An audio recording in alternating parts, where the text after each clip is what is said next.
Hello, everybody. Good afternoon. Thank you for coming out today. My name is Dave. I'm one of the firemen with Fairport Harbor Fire Department. We'd like to thank you guys for having us out.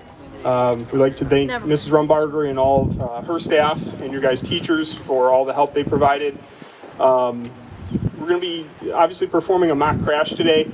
The reason we're doing this is to hopefully influence you guys to make good choices, not to drink and drive, text and drive, all that sort of stuff that can lead to some bad consequences.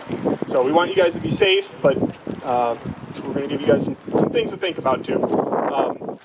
I'd like to introduce, as you guys know, Mrs. Rumbarger, and then Dr. Myers, our medical control doctor, is here as well. He'll be narrating the event, and then at the end, if you guys have any questions, feel free to ask. So, Mrs. Rumbarger? Thank you. Thank you for coming out today, you guys, and standing quietly. This is a hard thing to watch, and the reason we show you this is so you consider your behaviors when it comes to alcohol, drugs, texting, distracted driving. This weekend is prom, Saturday night.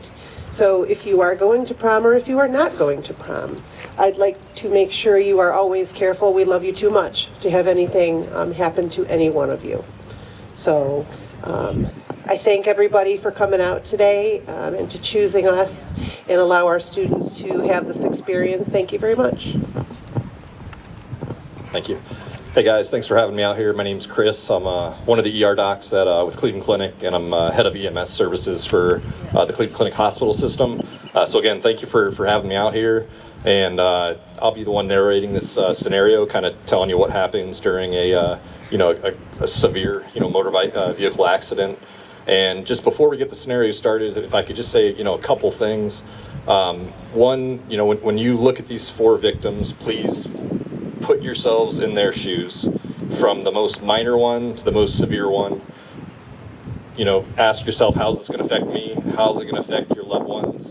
And then at some point, I want you to transition, instead of them hitting a telephone pole, if they hit another car, if they hit a parent with 4 little kids in there, and if you were the driver, how would that impact you for the rest of your life? Last thing, don't ever think this couldn't happen to you.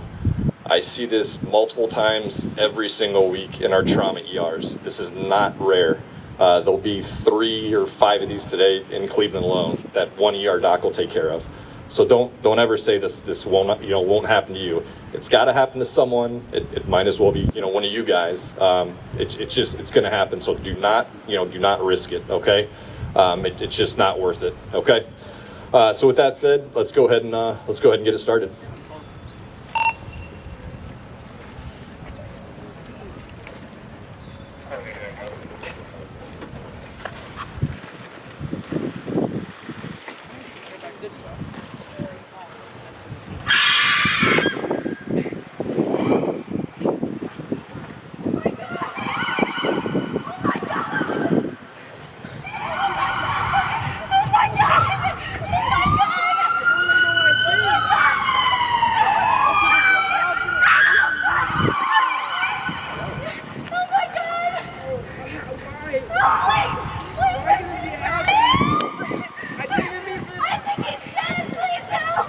All right, guys, so obviously we have 4 victims here, high-speed MVA right to a telephone pole.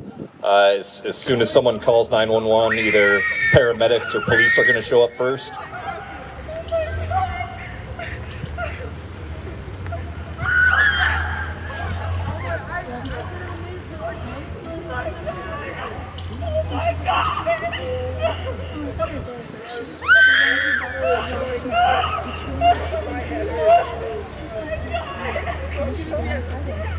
And so the first thing that happens in a severe MVA with multiple victims is that the police officer is going to make sure the scene's safe, that there's no fire, that there's no fuel, anything like that.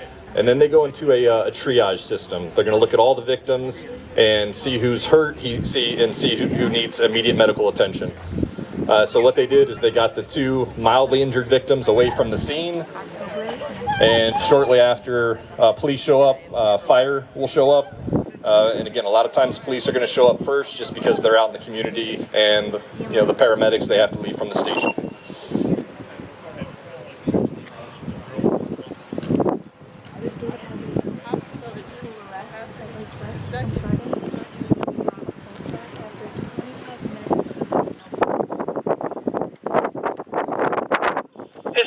Israel, Fairport Harbor Rescue.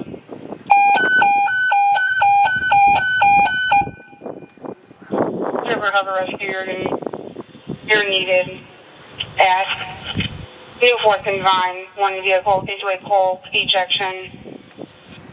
Fairport Harbor Rescue, this is Israel. You're needed at New 4th and Vine, one vehicle into a pole with ejection. Central Clear 1405. This is Israel. So that was dispatch. When you call 911, dispatch will get in touch with the fire department, and then they get sent out. They use the word ejection. If you can see the front passenger, he was ejected from the vehicle, so obviously not wearing his seatbelt. And so police, again, they're going to get the two minor ones out of the scene, get them to safety, make sure that they're not critically ill, and then they'll remain with the vehicle and the patients until EMS arrive. I saw Fairport with a new chaser too. They used to have an old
So just like when police arrived, when EMS arrives, again, they'll triage the scene, they'll make sure it's safe, put out any fires that they need to, and then they'll immediately start assessing the patients. They'll find out, they'll kind of start with the sickest first, and then they'll go down the line, from there on.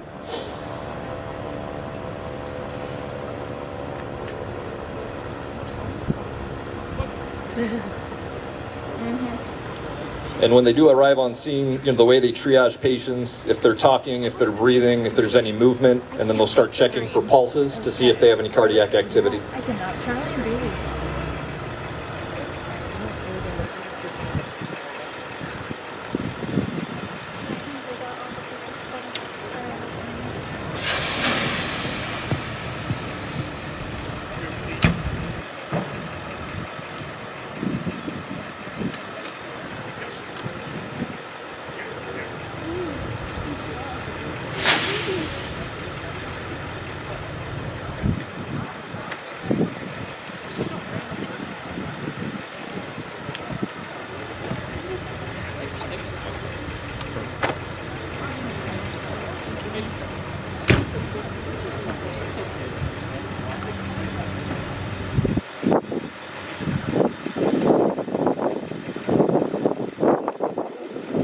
So they've already assessed the individuals that was extracted from the vehicle.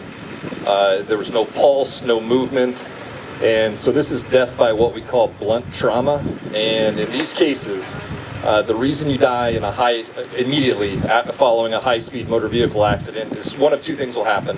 One is you'll sever your spinal cord really high up in your neck, and you'll stop breathing immediately.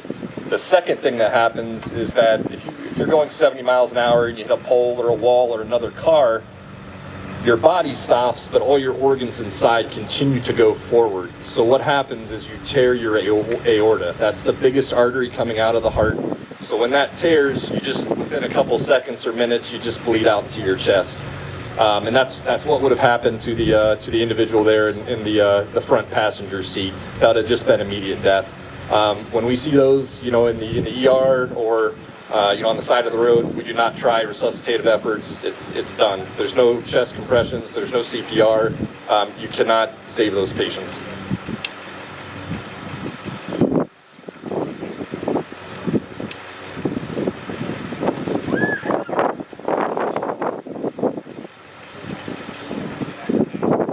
Types of accidents, they're so high speed that they cave the doors in and they can't get them out through standard practices. So they have to get creative. They either have to saw off the door or the top of the roof. And that's unfortunate because it takes a prolonged period of time. During that time, their injuries can get worse. They can bleed out on us.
So now they're trying to get out there's a severely injured but still alive individual in the passenger rear that they cannot get the door open. So they're going to try to get her out of the car.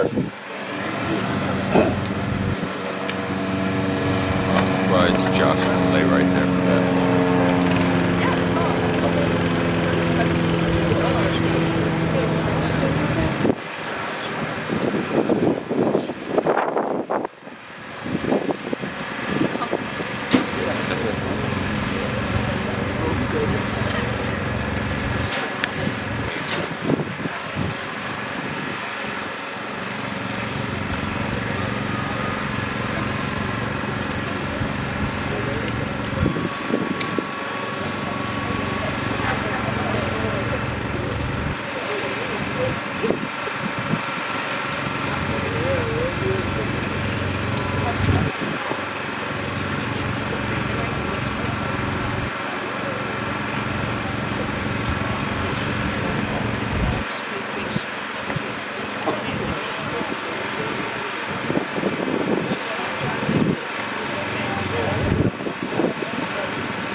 So they're continuing to try to get access to the vehicle there. Again, unfortunately, during this time, you're going to be losing more and more blood. Your blood pressure is going to be going down.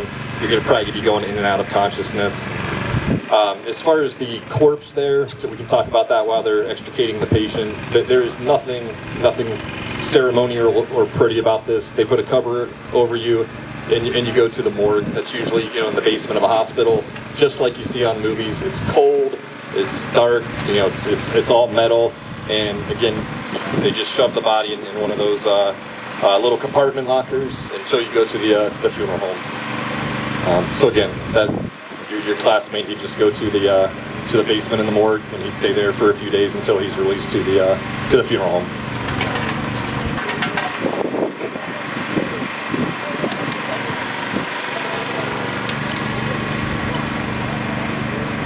So this is a really tricky part here. If this patient has getting out of the car, if they have any spinal cord injuries, they can make them a lot worse by moving them onto the ground.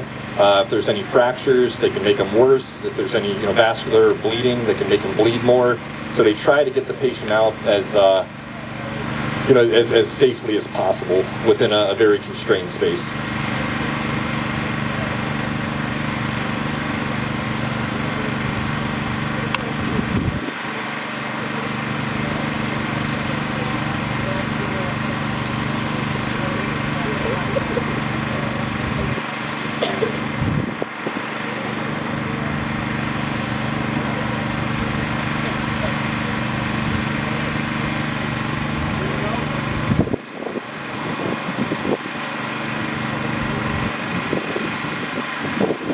point, if you were the patient in the car, they'd be asking you to, talk for them, remain conscious. They'd keep, having you talk over and over and over. They'd check your pulses. They'd see if there's any obvious injuries. If you're bleeding from an obvious spot, they would try to put a tourniquet on or stop the bleeding at that time.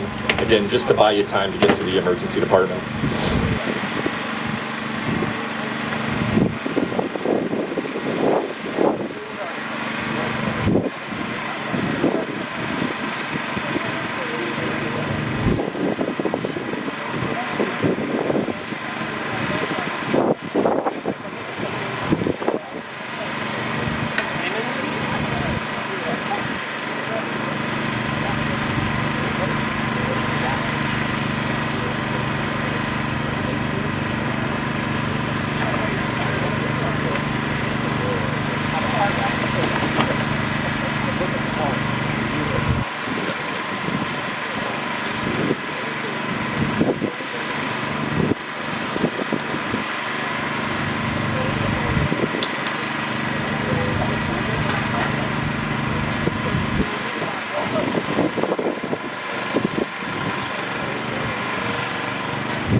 So what they're doing now, guys, is they're trying to get the patient safely on a backboard, and that immobilizes your entire spinal cord. So again, let's say if she did have a partial spinal cord injury, they just don't want to make it worse, and they don't want her moving around. That could quickly turn into a spot where she'd be paralyzed for the rest of her life. And at the very beginning of this, I asked you to kind of put yourself in all four of these, individual shoes. So the two over there that are in the police car, again, they're what we call the walking wounded, very minor injuries, but the mental impact from this, you lost one of your friends. There's not going to be a day for the rest of their lives that they're not going to think about this accident. It'll just haunt them. There it goes.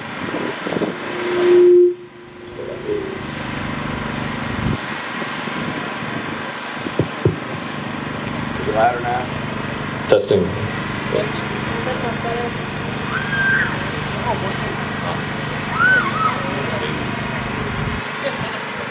So in this scenario, the patient that's yelling, her injuries are many. She had a few fractured ribs and what's called a punctured lung.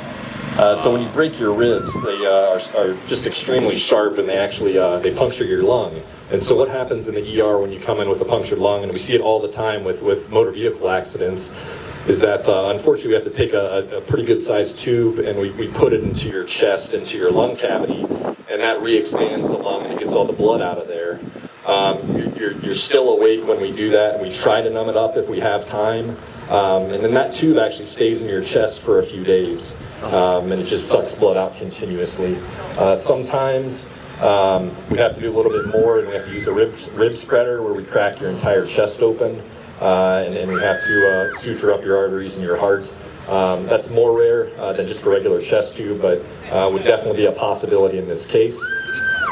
Other injuries that your classmate sustained was a ruptured spleen. The spleen is an organ in your left upper abdominal area, and it's highly vascular, meaning it bleeds a lot. So she would go to the operating room after we put a tube in her chest, and they would suck out all the blood in the abdomen, and they would probably remove her spleen.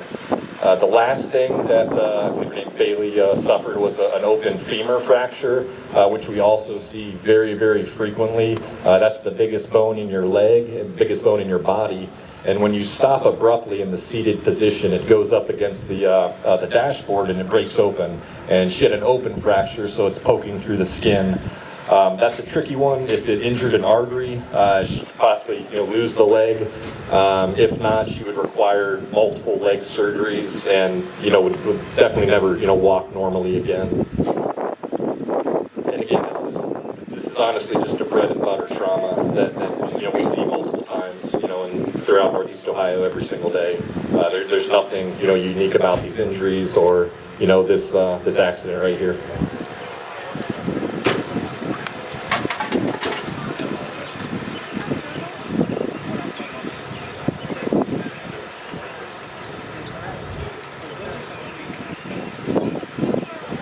And so, Bailey, she's critically ill, so she would probably go to the closest hospital, and then they would transfer her to a trauma facility via aircraft, a helicopter, if they were flying. They could also call in a helicopter to the scene. This would be a perfect area for a helicopter to land. That would be possible as well. And then again, we'd get you to a trauma center where we try to stabilize you and save your life.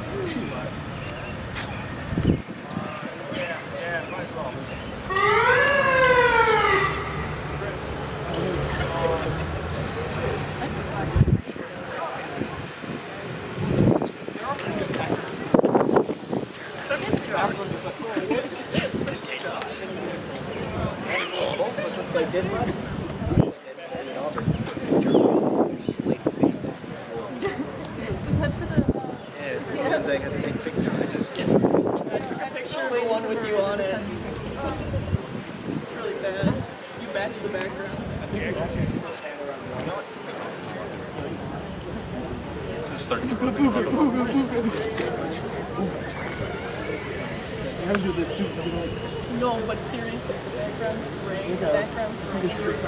Never gets started back. I will show you the picture.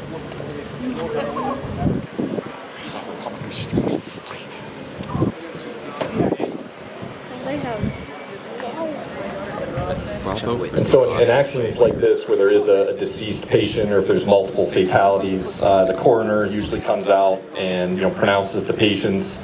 And again, one of two things will happen. Sometimes the coroner is just going to release the body to the funeral home. So right now we have a funeral home representative, and again, they'll load the body up and you go straight to the funeral home for your service. Again, the other option is if you do make it to the hospital to an ER and we can't resuscitate you, you will end up going to the morgue overnight until again your body is released to the funeral home.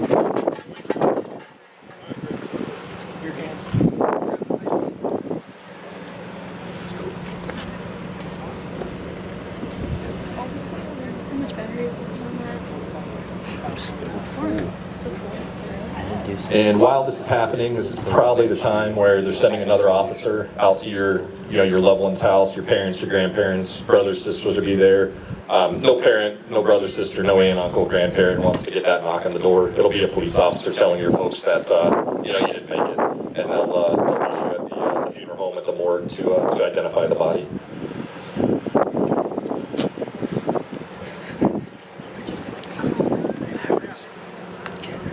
And right now, so after we've got the injured individuals to the hospital, the funeral home's here now. Police officers are talking to the driver who was intoxicated.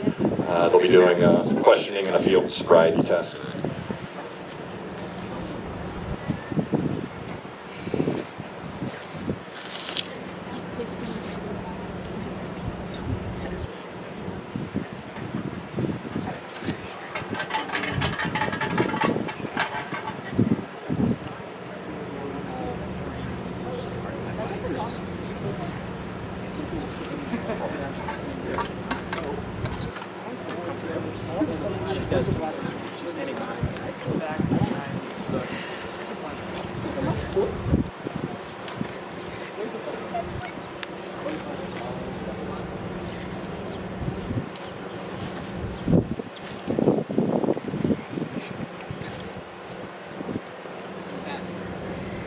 And so even though Maverick was the least injured out of the four, the impact on his life is just going to be enormous. He's going to have to live with the fact that, he injured and killed, several individuals.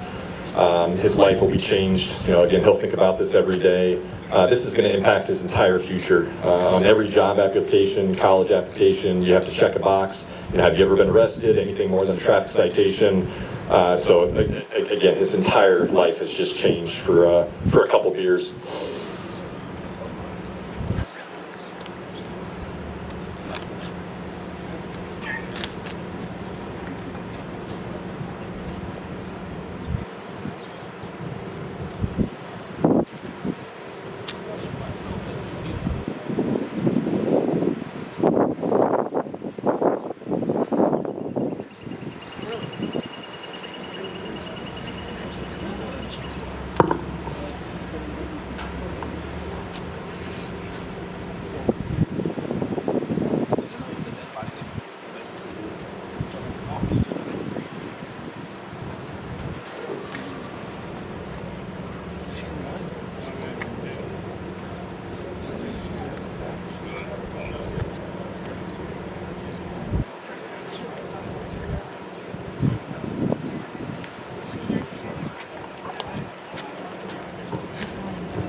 You felt it once you couldn't walk in the straight line.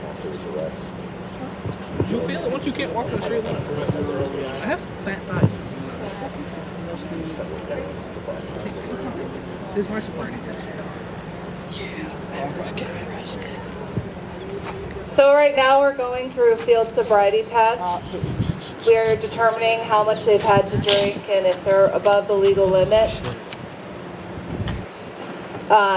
Sorry, I don't like my own voice. Then afterwards, he's arrested based off of the way he just failed those tests. He's under arrest for driving under the influence. He'll be under arrest for killing another passenger and hurting the other two. Each one of those is a separate charge, and it's up to the judge on how much time he does. It'll be a while. It'll be after all of your friends graduate college. It'll be before you can even start your life again. And then it will be always on your record, like he said, and you have to say it. And it's very easy to find. So even if you didn't say it, it'd be easy to find. Middle finger. Anything else?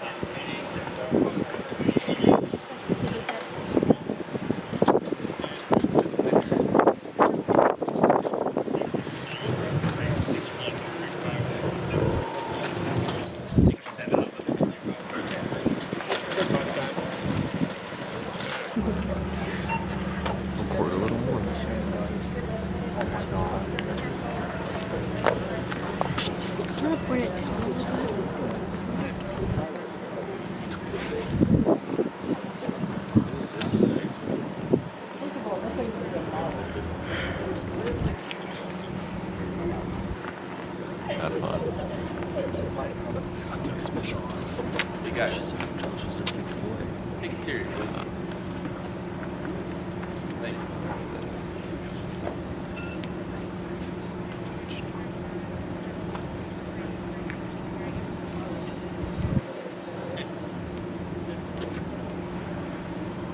Really, Jeff?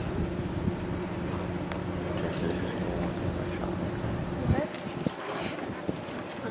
Jeff just is shot like that. Jeff, you stay your distance. He's on the basketball court. Basketball court. What pictures Jeff is taking? She's still screaming.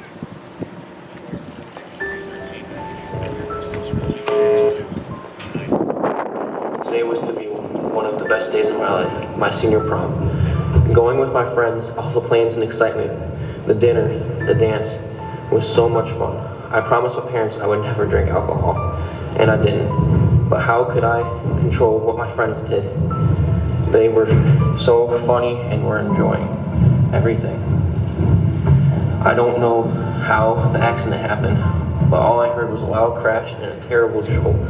My whole body seemed to be turning inside out. I heard myself scream. Suddenly, I awakened and seemed very quiet. Police firemen were standing over me. My body was mangled. I was saturated in blood. Glass was sticking out of me, but strangely, I couldn't feel anything. Hey, don't put that sheet over me. I can't be dead. I'm only 17. I have too much fun at my prom.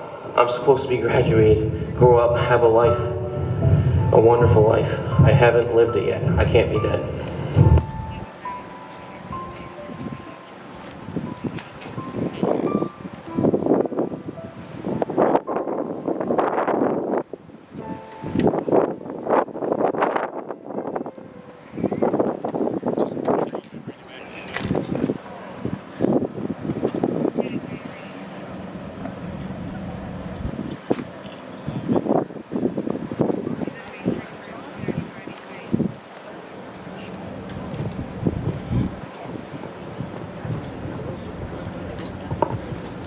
All right, guys, that's the end of the scenario. Thank you so much for your time, and again, thank you for everyone involved and for having us out here. We're not trying to scare you or anything like that, because again, this happens every day. It can happen to you. It's just not worth the risk. Okay, don't get in the car with someone that's drunk. You know, and again, do not drink. But if you find yourself in a spot where you did, don't get in the car. Don't drive. Call your parents. They're going to take your cell phone away for a little bit. It's okay. All right. It's not worth it. All right. Call your friend. Call your older brother. Call a teacher. Anybody. Or just stay where you're at. Okay. Again, it's not worth the risk. You do not want me telling your parents that you didn't make it in the ER. And I've done it hundreds of times. Okay. Think about right now the one person in your life that would be the saddest if you were gone. And think of me in the ER telling them that they didn't make it, that you didn't make it, okay? You do not want those officers going up to your parents' house, knocking on their door at 2 a.m, saying that, they have bad news and you didn't make it, okay? So please, it's not worth the risk. And again, do not think for a second that it won't happen to you. That's what every parent in the ER asks me. Why did it happen to my child? I can't believe this. I never thought this would happen. It just does. It just does. If you take the risk, eventually it's going to happen.